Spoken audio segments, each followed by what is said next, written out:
Ça va être plus qu'un selfie. Merci. J'ai été avec Isabelle aujourd'hui. Isabelle Maréchal, 98. Salut tout le monde! Elle est formidable, cette personne-là. Moi, je l'aime beaucoup. Merci Isabelle pour ce que tu Marcel, fais. Merci d'avoir été à Bravo pour l'émission. ton travail. C'est une vidéo, tu pensais que c'était un selfie, hein? Ben oui!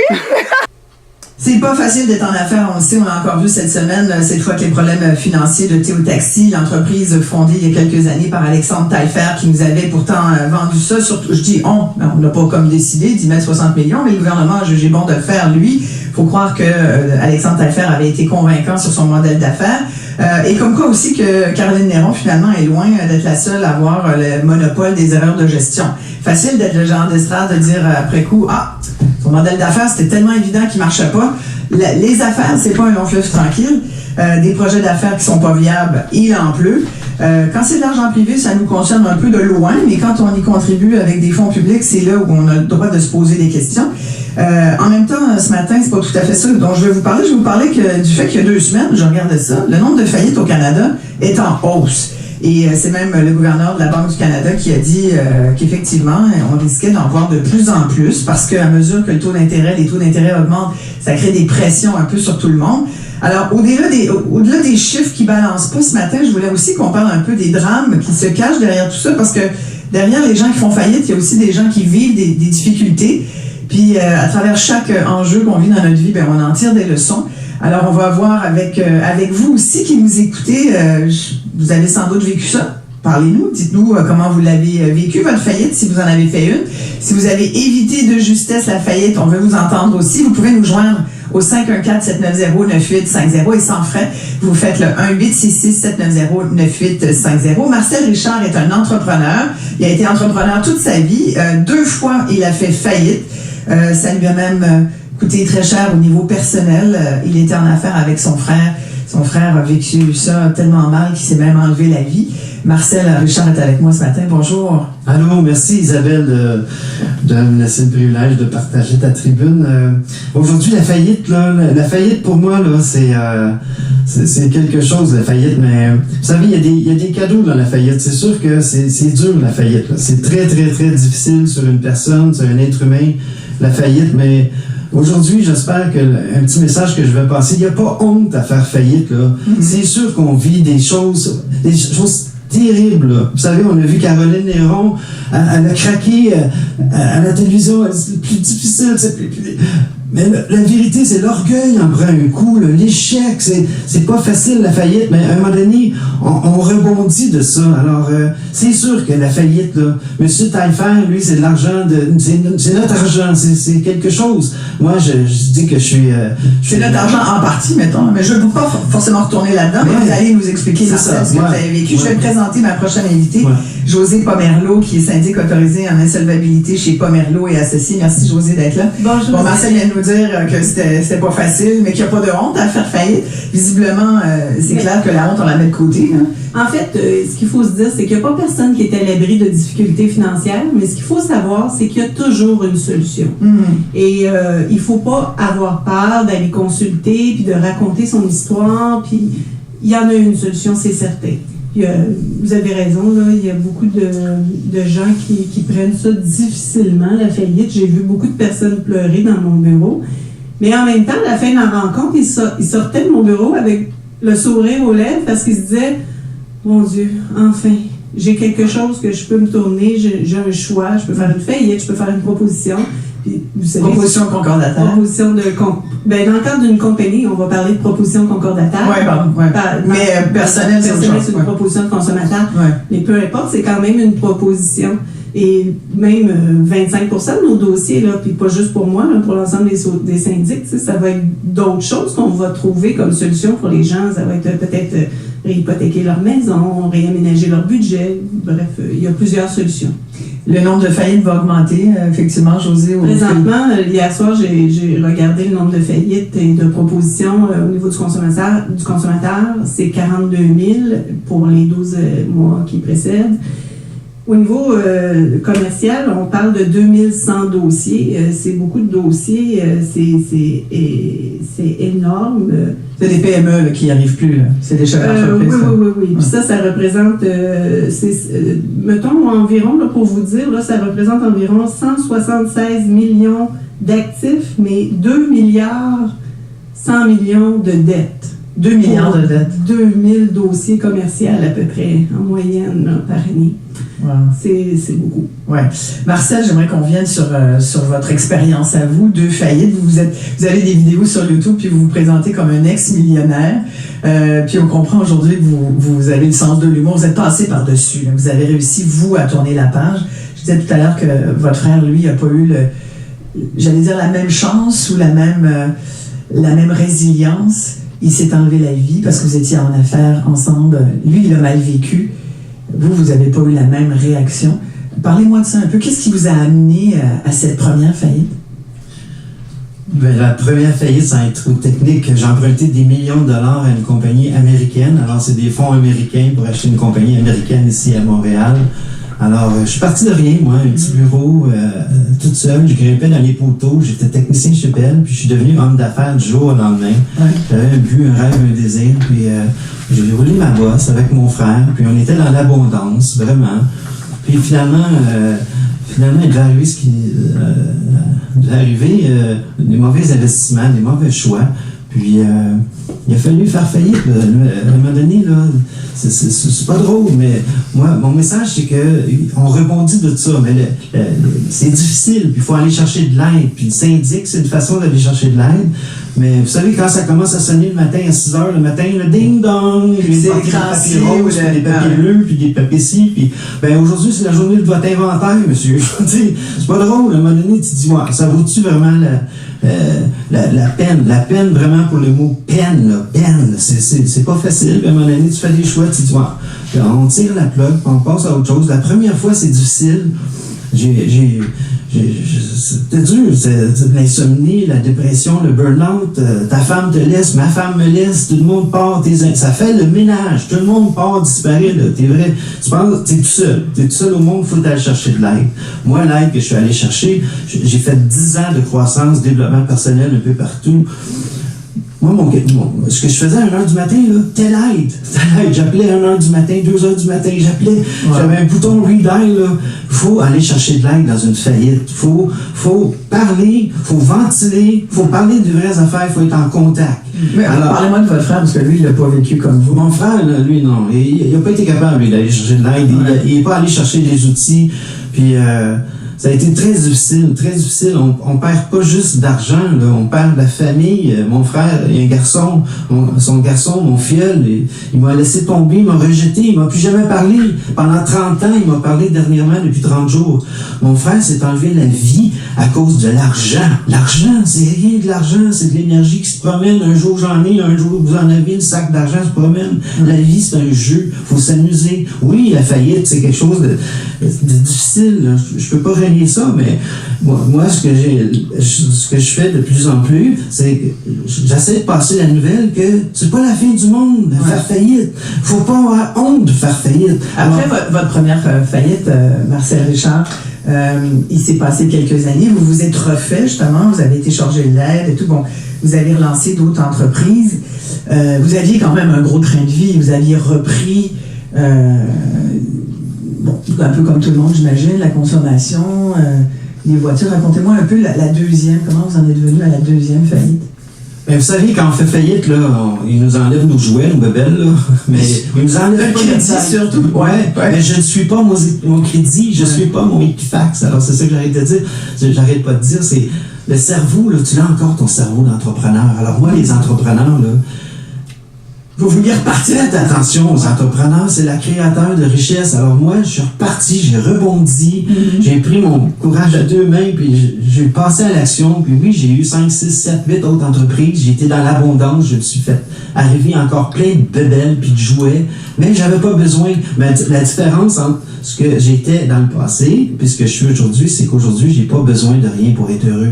Mais ça vous a pris 2 faillites pour le savoir. Pas vraiment. Moi, c'est le jeu de la vie. Moi, je trouve trouve que la vie, c'est comme le Monopoly, là. C'est le fun de jouer au Monopoly, puis t'as toutes les maisons, puis mais à un moment donné, là, tu recommences, puis c'est le fun de recommencer en neuf.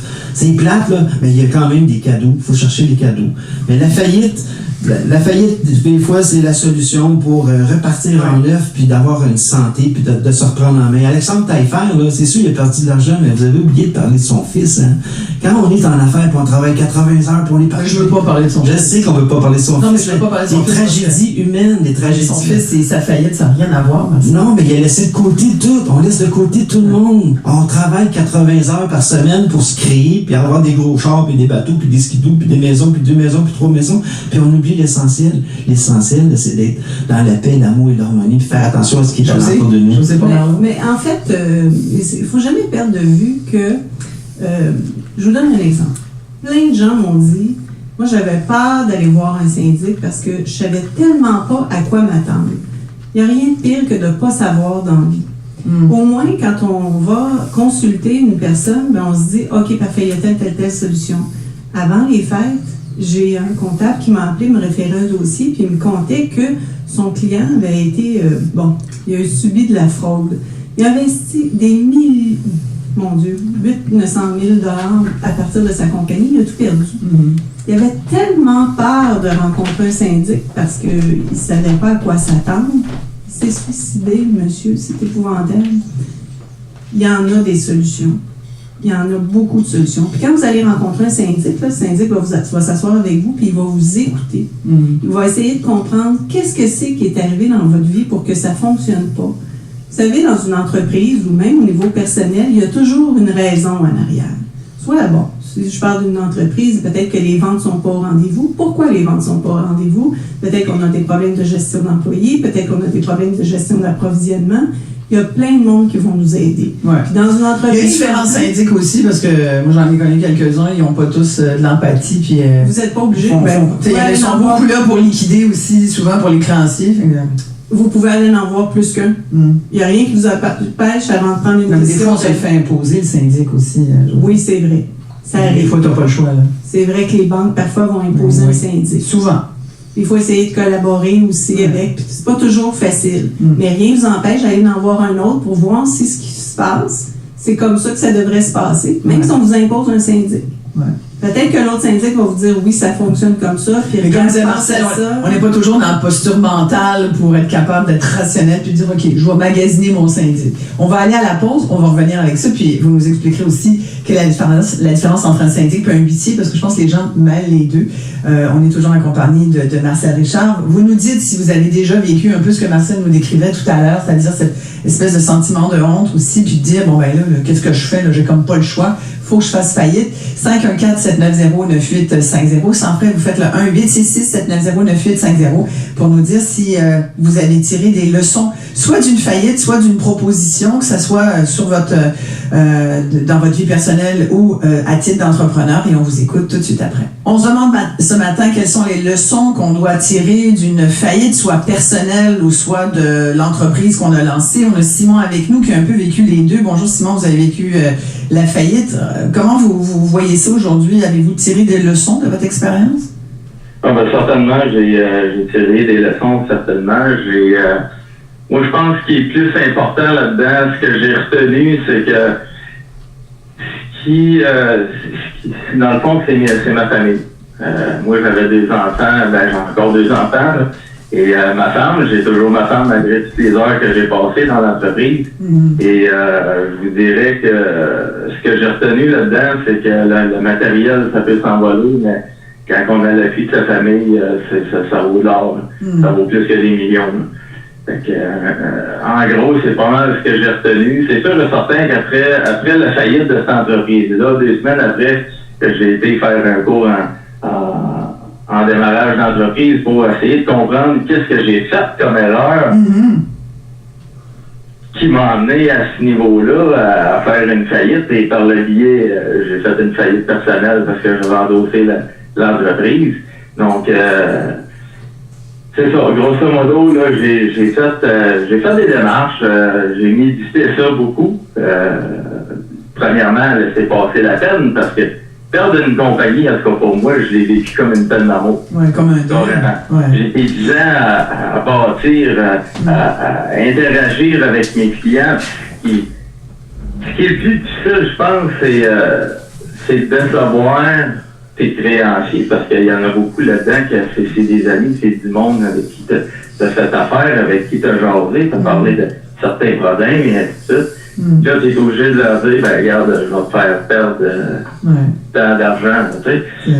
Pour un gars qui est fier, quand je parle de fier, c'est pas orgueilleux, mais plus intègre et qui aime les gens comme moi, ça a été vraiment un dur coup. Ben, j'ai fait le deuil de ça et je vous dirais qu'il y a encore des bouillons qui montent de ça, là, surtout quand je vois des histoires comme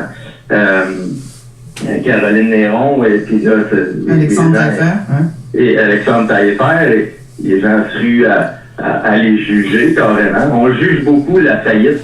Au Québec, là, je trouve que t'es un pas bon. Tu fais une faillite, là, c'est grosso modo, t'es un pas bon, t'es un mauvais gestionnaire, mais on prend beaucoup de risques en tant que personne d'affaires. Et il y a des risques, c'est familial, c'est monétaire, puis des fois, ben, ces risques-là, ça marche, puis des fois, ben, ça marche pas. C'est des choses qui arrivent. Qu'est-ce que vous pensez des gérants d'estrade? Là, on a entendu plusieurs personnes. Le premier nom qui me vient en tête, c'est François Lambert, l'ex-dragon, qui disait que il y a des évidences des fois en gestion et puis il y a beaucoup trop de mauvais gestionnaires. Finalement, c'est un peu ça qu'il disait. Je paraphrase, là, mais c'est un peu ça quand on dit telle erreur, telle erreur, telle erreur. Il y a trop de gérants d'estrade, d'entrepreneurs ici au Québec, vous trouvez, Simon? Ben, c'est sûr qu'il y a des personnes qui ont mieux réussi que d'autres. Je dis pas que... Je dirais que peut-être que M. Lambert est mieux placé pour juger que ceux qui sont assis sur leur divan et qui n'ont jamais osé partir une business. Effectivement. Je veux pas le juger non plus. C'est pas mon but. Mais...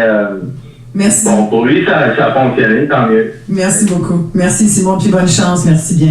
C'est intéressant, Simon, nous parler aussi du fait qu'il y a aussi des gens qui subissent la faillite des autres. Marcel, aviez-vous pensé, par exemple, dans vos faillites, dans vos 2 faillites, avez-vous pensé justement un peu comme Simon le dit, peut-être aux entrepreneurs aussi qui étaient en affaires avec vous, qui dépendaient de vous, les fournisseurs, les créanciers qui ont peut-être perdu de l'argent aussi à cause de vous. Vous y aviez pensé, ça?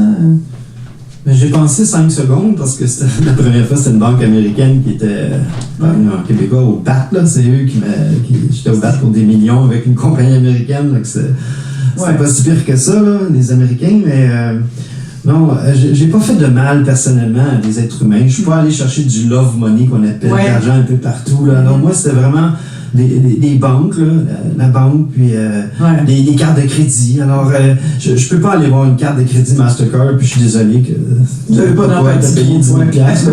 Je comprends. Mais c'est ça. Alors, la faillite, c'est quelque chose. La faillite, moi, les leçons que j'ai retirées, là, la grande leçon d'une faillite que je peux retirer, là, c'est faut s'avouer qu'on n'est pas bon dans tout. Hein? Faut mettre de côté son orgueil et dire, écoute, moi, là, je suis bon là. Moi personnellement, je fais le marketing, mais les finances, puis la comptabilité, même si j'avais des cours, mon diplôme en comptabilité, je détestais la comptabilité. Je savais pas, c'était une comptabilité mentale que je faisais.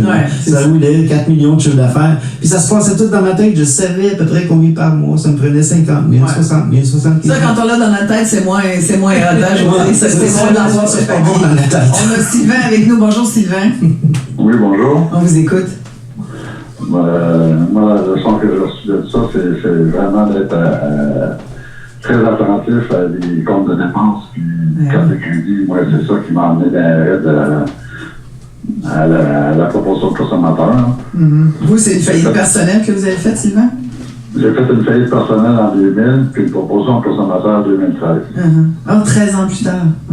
Ouais, mais là, j'étais en séparation. Là, j'ai tombé avec tous les paiements à payer moi-même tout seul. M'emmener au bout d'un an, j'en pouvais plus. Là. Mais j'aurais aimé, moi, que le syndicat me dise que j'avais... Le syndic, que j'aurais été traité de la même façon que si j'avais fait une faillite. Parce que j'ai pas plus de crédit. Avec votre proposition, vous dites finalement avoir su, vous auriez fait faillite complètement, là vous êtes pris à rembourser un montant, c'est ça encore? C'est ça. Moi, c'est terminé à partir du mois de mai, j'ai pas plus de crédit aujourd'hui. C'est terminé. Ça, c'est intéressant ce qu'il dit Sylvain. Puis souvent, là, des fois, José, c'est vrai qu'on se dit, écoute, ça vaut-tu la peine de faire une proposition de consommateur ou tous bien de faire faillite? Là? Ça dépend du montant, mais souvent. Ça dépend du montant, mais aussi ça dépend si on a des actifs qui seraient saisissables en faillite. On va choisir la proposition de consommateur, ça va nous permettre de conserver nos actifs. Ouais. Mais oui, c'est vrai qu'au niveau du crédit, moi, je trouve ça épouvantable. On fait une proposition, on a la cote R9 pendant 5 ans, et après ça, la cote R7 pendant un autre 3 ans, alors qu'on rembourse souvent plus de la moitié de nos dettes, parfois même la totalité, ou peu importe, on en rembourse beaucoup. Je trouve que des entreprises comme Equifax, TransUnion, c'est pas assez reconnu, ça, la proposition de consommateur à ce niveau-là. Puis je suis d'accord avec vous, monsieur.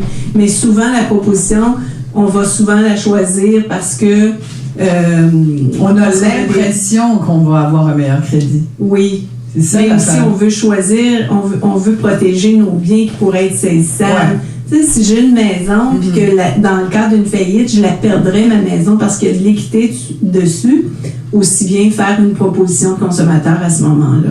La santé financière, c'est aussi important que la santé. Hein. Moi, je suggère comme conseil d'aller une fois par année Equifax. Notre FICO score, là, FICO, il faut que ça soit à 700, 800 là, si vous tombez à 600. Alors, surveillez votre santé. Votre code de crédit. Votre code de crédit, c'est important. Je ne suis pas ma carte de crédit, mais c'est important quand même. Le faites-vous aujourd'hui, Marcel? À chaque année, je vais voir. Il peut y avoir de la fraude, il peut y avoir n'importe quoi sur Equifax. Alors, c'est gratuit. Il faut s'assurer qu'ils enlèvent des vieilles affaires qui pourraient traîner. Un chèque qui rebondit il y a 20 ans, c'est normal que c'est ça dans ton dossier. Normalement, ça se purge après 6 ans nos choses, mais c'est pas toujours le cas. On a Annie qui est avec nous. Bonjour, Annie. Oui, nous, on était broker, camionneur pour une compagnie de camionnage. Ouais. On avait un chauffeur, puis eux autres, ils nous payent à tous les mois. Donc, ils nous ont fait faillite d'en face. Là, eux autres, même, ils ont fait faillite.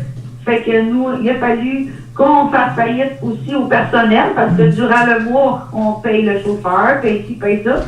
Puis, c'est ça. Fait qu'on a tout perdu, le camion, la job, ça. Et qu'est-ce que vous faites aujourd'hui? Mais là, moi, j'ai pris mon cours de toilettage. Vous vous êtes relevé, c'est ça. Les animaux, des fois, sont plus fins que les humains, hein? Mais comme tout le monde dit, là, ça brise toute la famille, le monde, nous-mêmes en dedans. C'est la rage là, du propriétaire de la compagnie pour qui on travaillait. Là. En tout cas, nous, on est les petits en bas, là, qui tu sais, en tout cas, on était bien éliminés. Ça a pris 7 ans pour se relever. Pour se remettre, hein? Souvent, quand il y a une faillite au niveau d'une entreprise, ça va provoquer une autre faillite ou une proposition concordataire chez une autre entreprise parce que souvent, on a une dépendance économique envers une entreprise. Donc, c'est notre seul fournisseur ou c'est lui qui achète tous nos biens, puis là, il s'en va en faillite, on n'a plus personne. Les banques tiennent compte de ça, d'ailleurs, quand ils vous donnent soit des marges de crédit ou du financement. Bon, regardez, qui est votre client principal? Si 50-60% de tes revenus viennent du même client, tu es à moins une bonne position. Tu as une vulnérabilité là, qui est très difficile parce que il arrive un petit pépin, sans venir de perdre 50% de vos revenus. Ouais. Ça fait mal parce que nos coûts fixes restent là. Voilà. On va aller à la pause là-dessus, on revient tout de suite après et on conclut. On a Michel au bout du fil. Bonjour Michel. Bonjour. On vous écoute. Moi, on est un petit peu victime dans les histoires de faillite parce que les gens, comme j'ai peut-être parlé de monsieur tantôt, là, ils trouvaient ça quasiment drôle qu'il doit de l'argent à vendre et pas besoin de payer. Nous, on est des sous-contractants pour un magasin qui vient de faire faillite. Ouais. Tout ce que je fais, c'est que je paye des salaires à des employés pour essayer de gagner ma vie puis de gagner la leur. Puis le magasin fait faillite, ils nous payent pas, ils nous doivent beaucoup d'argent. Ils doivent le savoir 1 mois ou 2 d'avance qu'ils vont faire faillite, mais ils ne nous le disent pas, puis nous, on continue à travailler jusqu'à la dernière minute. Ouais. Puis, le gouvernement là-dedans s'emmène en disant faut que tu payes quand même tes TPS, tes TVQ, même si tu ne seras jamais payé parce que l'autre fait faillite. Il y a quelque chose là-dedans qui ne marche pas, je trouve, dans le système. Oui, tout à fait. Puis c'est intéressant que vous disiez ça. On en parlait pendant la pause parce que c'est l'histoire d'Alexandre Taillefer, entre autres. On a dit, il y a beaucoup de chauffeurs de Théo Taxi qui ont dit, là, il y a la façon de faire. On savait que ça allait plus ou moins bien dans l'entreprise, mais il aurait pu nous le dire avant, plutôt que l'apprendre comme ça. Ce matin, tu arrives, la porte de Théo Taxi est fermée à double tour, personne ne peut rentrer. Mais en même temps, il y a une façon... En même temps, j'en parlais avec José Pomerleau, puis José disait... C'est parce que les gens viennent nous voir à la dernière minute, puis on va pas dire mois d'avance. T'envoies pas un mémo là, pour dire... Ça va tellement mal, je sais pas quoi faire, je vais faire faillite dans 2 mois. Il n'y a plus personne qui va vouloir acheter vos produits, il n'y a plus personne. Par contre, si on va consulter rapidement, peut-être que même certains de nos fournisseurs vont nous aider, vont nous donner des facilités de crédit. Souvent, les créanciers vont... un entreprise va arriver et va dire, écoute, là, j'ai un problème de cash flow temporaire, ça va durer 6 mois. Peux-tu m'aider? J'ai besoin d'aide. Est-ce que ça se pourrait que je te paye sur 1 an telle facture parce que sinon, j'y arriverai pas. Mm-hmm. Mais la peur empêche souvent les gens de prendre le téléphone puis d'appeler leur créancier et leur dire, là, j'ai un problème. Et là, finalement, là, les banques s'en mêlent, puis quand les banques s'en mêlent, eux autres, ils sont habitués de gérer des dossiers, ils ont des départements spéciaux pour gérer des entreprises. Mais c'est la peur ou c'est le fait que tu te dis, je veux pas que ça commence à circuler, mon nom, on veut préserver son nom, on veut pas se faire un mauvais nom, on veut pas que ça circule. On a toujours espoir, les gens ont toujours espoir de s'en sortir jusqu'à la dernière minute. Mm-hmm. Merci, Michel, c'est un bon point. Bruno est avec nous. Vous avez fait 2 faillites. Bruno, des faillites personnelles? J'en ai fait une, c'était une compagnie, mais j'avais mis mes biens personnels dedans. Ouais. J'ai tout perdu en 2003, puis 13 ans plus tard, c'est à cause d'un divorce. Ah, c'est ça. Ce que je trouve le plus dur, c'est de se remonter après. Parce que là, la deuxième, t'es même pas de louer un appartement. Ils te demandent un endosseur, mais qui va t'endosser? Même dans tes amis, quand tu sais que t'as fait faillite, qui va aller t'endosser? Vous avez raison, les propriétaires, il y a 50% des propriétaires qui vont faire des enquêtes de crédit. Ça peut être difficile de louer un appartement, mais c'est pas impossible. Ça, c'est certain. Ça fait plus de 20 ans que je suis dans mon métier, mais il y a certains propriétaires qui sont vraiment plus difficiles à ce niveau-là. Vous travaillez, Bruno? Vous avez pu quand même vous retrouver du travail? J'avais du travail. J'ai toujours eu du travail. Ça fait 6 ans que je travaille à la même place. J'ai un bon salaire. J'ai tellement un bon salaire. Ce que je voulais dire aussi, c'est que la deuxième faillite, le montant est plus comme avant. Avant, tu payais 2 ans, puis là, c'est terminé. Mais là, c'est plus comme ça. Là. Je paye encore 300$ par mois depuis 2 ans parce que je fais trop de salaire. Oui, en 2009, la loi sur la faillite a changé et maintenant, le coût d'une faillite est en fonction de vos revenus. Donc, quand c'est une deuxième faillite, si vos revenus dépassent un certain niveau établi par le Bureau du surintendant des faillites, là, à ce moment-là, votre paiement va s'échelonner sur 3 ans.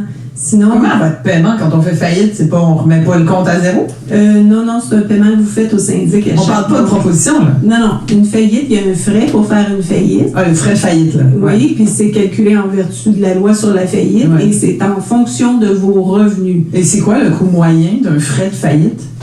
Moi, je dirais quelqu'un autour de 225, mais je vous dis ça.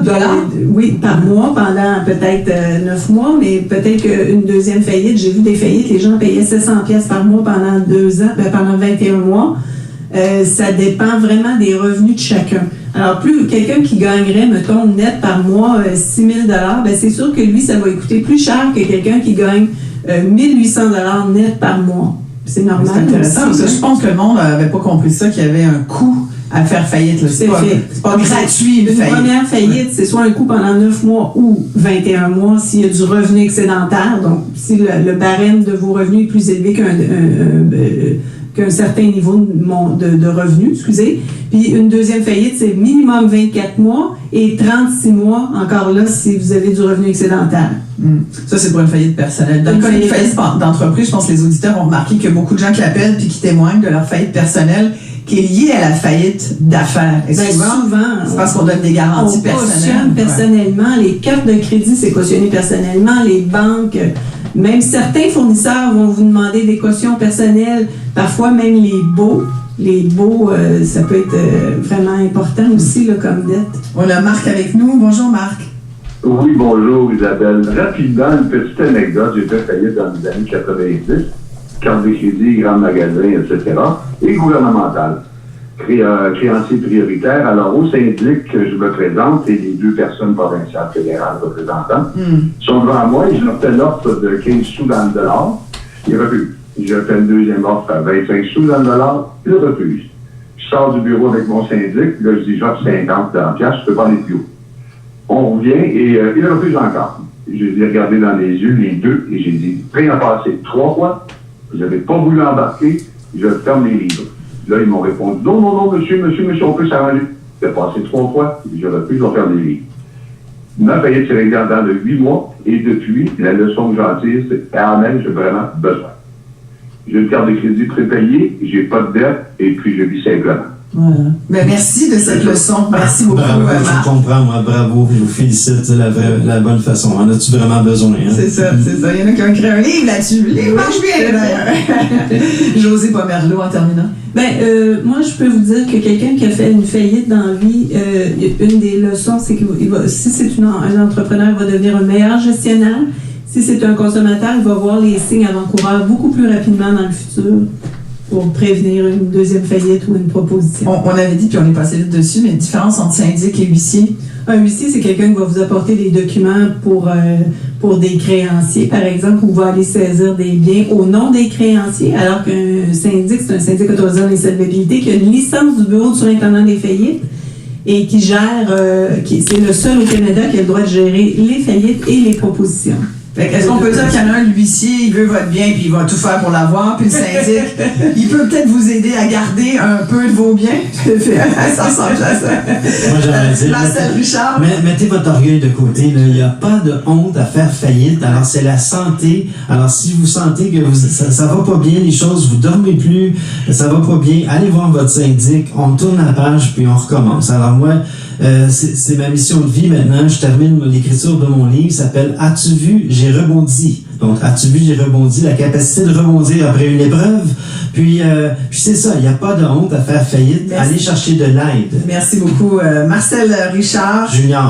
Junior, ex-millionnaire. José Pomerleau, syndic autorisé en insolvabilité chez Pomerleau et Associés. Merci d'avoir été là. Vous restez ici, bien sûr, tout le monde. On s'arrête le temps des nouvelles et on va parler d'alcool et de Super Bowl après la pause. Ah, merci Isabelle, tu es formidable. Bye tout le monde. Bye.